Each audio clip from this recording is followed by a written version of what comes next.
But now I can never hold this in public ever again. Holding a flag, if you had just a flag, we'd probably say, be careful what you do. Free Gaza? Free Gaza, We'd probably say, be what about careful that? And a sign of Israel committing genocide would be in line with... What you're doing is giving us suspicion. We only need 2 out of 10 to give us suspicion that you support a Palestinian. All right, this is Russell Dobular with Mr. Keaton Weiss filling in for Jimmy Dore, who is out on the road. He has been summoned as a possible special prosecutor in the Epstein case. And he's also doing some comedy. Where does he find the time? That's what I want to know. Yeah. So the case is closed, so I guess it doesn't take that much time. Yeah, I guess anybody can do it. Just in and out. Just going to have coffee with the big guy. So you might remember JD Vance really excoriated the EU. This is just a few short months ago. This is back middle of February. Excoriated the EU for suppressing freedom of speech and free expression on social media. Let's hear a little bit of that. And unfortunately, when I look at Europe today, it's sometimes not so clear what happened to some of the Cold War's winners. I look to Brussels, where EU commissars warn citizens that they intend to shut down social media during times of civil unrest the moment they spot what they've judged to be, quote, hateful content. Or to this very country, where police have carried out raids against citizens suspected of posting anti-feminist comments online as part of, quote, combating misogyny on the internet, a day of action. I look to Sweden, where 2 weeks ago the government convicted a Christian activist for participating in Koran burnings that resulted in his friend's murder. And as the judge in his case chillingly noted, Sweden's laws to supposedly protect free expression do not, in fact, grant, and I'm quoting, a free pass to do or say anything without risking offending the group that holds that belief. And perhaps most concerningly, I look to our very dear friends, the United Kingdom, where the backslide away from conscience rights has placed the basic liberties of religious Britons in particular in the crosshairs. A little over 2 years ago, the British government charged Adam Smith Connor, a 51-year-old physiotherapist and an Army veteran, with the heinous crime of standing 50 meters from an abortion clinic and silently praying for 3 minutes. Not obstructing anyone, not interacting with anyone, just silently praying on his own. Okay, so now to be clear, I don't disagree with anything that he's saying there. But, there are some moments where you really feel like you're taking crazy pills. And watching so many people in the journalism space who should know better bust a nut over that speech at the time, I felt like I was taking crazy pills. Because he probably said more in what he didn't say than in what he did say. Because at this moment that he's calling out, rightly so, the UK as being deeply suppressive of freedom of speech. And he mentions this case that, I don't agree with that. This person should be able to pray outside an abortion clinic. But I think any reasonable person would agree that that was far less egregious than what the UK was already doing to journalists who had the temerity to report on the genocide in Gaza. This is from Declassified UK. Officers, this had been written in November, so this was about 3 months before he gave that speech. Officers from the counterterrorism unit of the Metropolitan Police raided the home of Asa Winstanley, a well-known pro-Palestine journalist with the Electronic Intifada, and seized his devices under provisions of the UK's Terrorism Act. Winstanley was presented with a letter indicating that the raid was part of Operation Incessantness. That's about as British as it gets. A counter-terror initiative about which little is known. This is not the first use of anti-terror laws to try to silence pro-Palestinian voices in recent months. It follows the detention at Heathrow Airport of Richard Medhurst and the arrest of Sarah Wilkinson in August 2024, both of whom are independent journalists prominently associated with reporting Israel's war on Palestinians. The attacks on journalists are part of a wider pattern of harassment of pro-Palestine activists. This includes the arrest on 1st November of the Jewish academic Chaim Bresheath for alleged support of a proscribed organization after making a speech outside the London residence of the Israeli ambassador to the UK. So he literally singled out the UK and mentioned none of that in a speech that was intended to put the EU and England on notice for suppressing speech. He's literally in Germany, which has committed some of the gravest offenses against protesters and journalists covering Israel, what I would call fairly and objectively. And his biggest issue is that they suppress some people as being anti-feminist. Really? In Munich? That is what you want to call out the Germans for? Now, one of the reasons that is so damaging is by not mentioning any of those things, he made it very clear that they were not going to bring any pressure to bear regarding those actions. So what did they do? They emboldened the Europeans to take it even further. Clearly, the Americans aren't going to say anything about it. They'll silently cheer it on, sometimes full-throatedly cheer it on. So it's only gotten worse in the UK. This is the Metropolitan Police posted this. Palestine action has now been proscribed by the UK government, and expressing support for them is a criminal offense. This includes chanting, wearing clothing, or displaying articles such as flags, signs, or logos. There are a number of events taking place in London this weekend, and anyone attending should be aware that officers policing these will act where criminal offenses, including those related to support of proscribed groups or organizations, are committed. Under the Terrorism Act 2000, TACT, this just keeps getting more British, the Home Secretary, they call it the TACT Act, the Home Secretary may proscribe an organization if they believe it is concerned in terrorism and it is proportionate to do so. Who wrote this for them? Terry Gilliam? Yeah. Proscription makes it a criminal offense to invite or express support for a proscribed organization through chanting, wearing clothing, or displaying articles such as flags, signs, or logos. It is a criminal offense to belong or profess to belong to a proscribed organization in the UK or overseas. Invite support for a proscribed organization. Express an opinion or belief that is supportive of a proscribed organization. That's where it's getting really dangerous, because you could call anything that, right?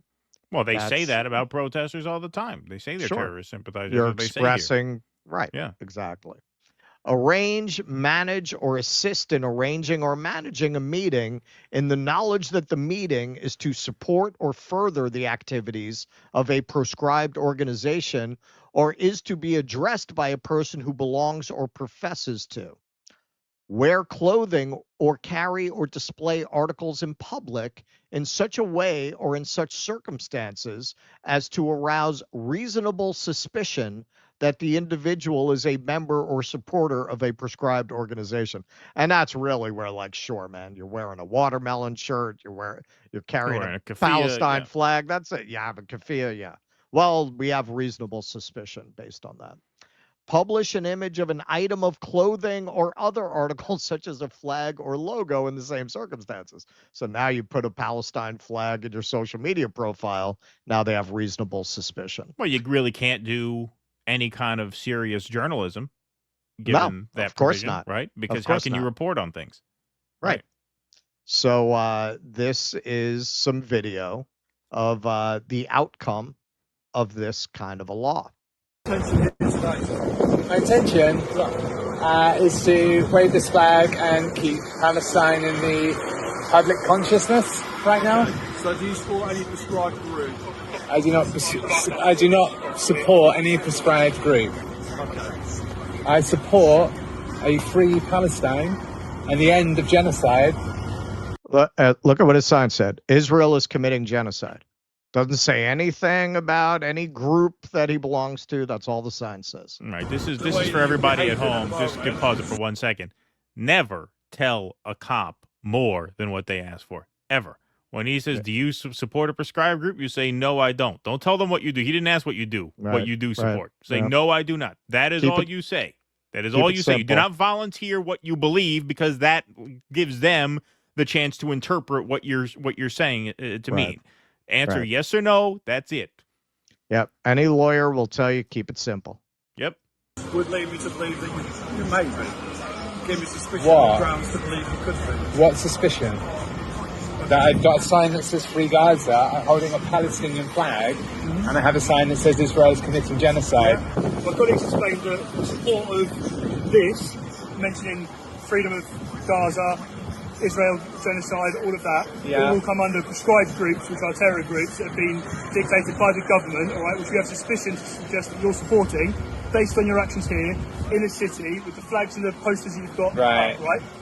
If you don't provide us with your name and address, those are necessities for us to arrest you for offences against terrorism acts for being part of a prescribed group.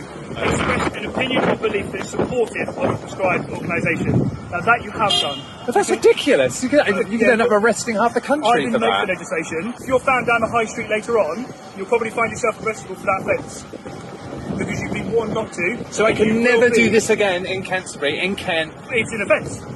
But now I can never hold this in public ever again. Holding a flag, if you had just a flag, we'd probably say, be careful what you do. Free Gaza? Free Gaza, We'd probably say, be What about careful that? and the sign of Israel committing genocide would be in line with What you're doing is giving us suspicion. We only need 2 out of 10 to give us suspicion that you support a Palestinian. Amazing. Wow. That's unbelievable. Okay, so where's Douglas Murray, this great defender of Western values? Where are all these anti-woke people? Where are all these douchebag dialogues people? Where are the trigonometry guys? Talk about how against the Western values that they are championing this is. What if a video like this came out of a Muslim country? What if a video like this came out of China, where they're rousting somebody for expressing a political opinion like that? They'd be all over it. You see, this is why cultural relativism is bullshit, frankly. We have values in the West that protect people from this kind of treatment. You hear a word from any of these people? Because we any don't. of these Western defenders? Yeah. Don't challenge this chud to a debate. Did that cop look like he was in a debate club in Harvard? Well, you could interpret what you say. You don't get paid to interpret what people are saying. It's just so absurd. Exactly. So absurd. Wow. But yeah, they could say, so Free Gaza is, I mean, it's beyond insane. That is just beyond insane. Of course. They're cops. They can say whatever the fuck they want. That's what they want to bring here, man. That's what they want to bring here. What do you think the ICE people are going to do once they're done throwing all the migrant farmers to the alligators? Mm-hmm. They're going to start harassing activists, protesters. Protesters. Yep. More than 70 protesters across UK arrested for allegedly holding signs supporting Palestine action. Now, given the sign we just saw, we can assume most of these signs probably said similar things. There's a genocide going on in Gaza and so on. Not that they should have the right to arrest them, even if they did have that on their side. This is Defend Our Juries that's been organizing these protests. Breaking 40 arrests in Parliament Square. Over 300 police officers have been seen to carry away dozens of people from the foot of statues of Nelson Mandela and Gandhi for alleged terrorism offenses. Those arrested are accused of holding signs in support of Palestine action. Protesters gathered for the second week in a row in central London after police reiterated that showing support for the group was a criminal offense, resulting in the Metropolitan Police making 42 arrests. The action was organized by the campaign group Defend Our Juries, which said more demonstrations were due to take place elsewhere in London and in Manchester, Cardiff, and Derry. Yvette Cooper, the Home Secretary, announced plans to ban Palestine action late last month, days after activists from the group allegedly broke into RAF Breeze Norton and defaced 2 military aircraft with spray paint. MPs voted in favor of proscribing the group on 2nd July. The House of Lords backed the move without a vote the following day. UN experts, civil liberties groups, cultural figures, and hundreds of lawyers have condemned the ban as draconian and said it sets a dangerous precedent by conflating protest with terrorism. The ban means Palestine Action has become the first direct action protest group to be banned under the Terrorism Act, placing it in the same category as Islamic State, Al-Qaeda, and the far-right group National Action. So whether you are treated as a terrorist really depends on whose interests you're serving, as we see here. Hala Jabbar posted this. Under UK law, HTS remains a proscribed terrorist organization. Its leader, al-Jawlani, an ex-ISIS figure implicated in brutal atrocities, is subject to that designation. Yesterday, British police arrested 20 people for terrorism offenses, including an 83-year-old woman holding a protest sign. Meanwhile, the UK Foreign Secretary, David Lammy, met, shook hands with, and held talks with al-Jawlani, a former ISIS al-Qaeda leader. If you're wondering how that adds up, the answer's simple. Terrorist status depends entirely on whose agenda you serve. Exactly. You can always get in their good graces if you're willing to serve the interests of empire. We've installed a former Al-Qaeda ISIS leader in Syria, and we're okay with that. Some kids go and spray paint a fighter in the UK, and now they've used that as a pretext to crack down on the entire pro-Palestine movement, which they were already doing. For those of us here in America, the course that things have taken in the UK is very instructive. When I went there for the Julian Assange hearings, if you remember, I was interviewing people saying, hey, I'm a little concerned being over here. There's been a lot of suppression of speech here in the UK, and they seemed to think I was being paranoid, which maybe at the time I was, but you could see where it was going. Once the censorship train gets going, it doesn't stop with this law. This law always leads to that law always leads to the next law. I'm going to paraphrase a little bit. Frank Zappa said something to the effect that they're only going to maintain the illusion of democracy as long as it's profitable. And once it isn't, they're going to take away all the scenery from the theater and you're going to see the brick back wall. That's kind of where we're getting now. They give you freedom of speech as long as you don't use it in a way that actually interferes with their plans. This Palestine thing has caused a lot of problems for the plans of the empire.